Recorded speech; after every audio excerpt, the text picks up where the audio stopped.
So what is a filter and what do we use a filter for? A filter essentially is just some heavily thinned down paint. You can see it here.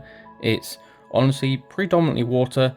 It's about 90, maybe even 95% water to a bit of paint.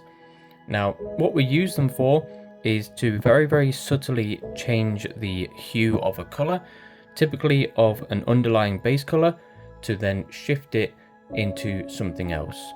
So in this tutorial, I'm going to be using this to simulate some form of stubble on Titus's face.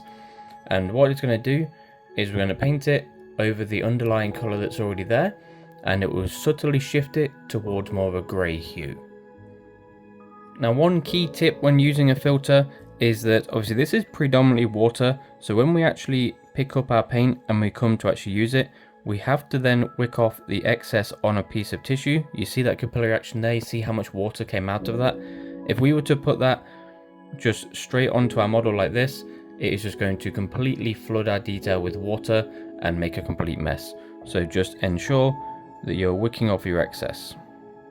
So when you got your paint all set up and ready, we really don't have a lot going on our brush, and so this is going to take a fair bit of time, but just very gradually apply this filter to the area that we want. And over time and over many layers, it will subtly shift this skin tone into a more of a grey hue, giving us the look of stubble. And here we go. So after a fair few layers of our grey filter, you can see that we now have that nice, fairly subtle grey, suggesting stubble on our face.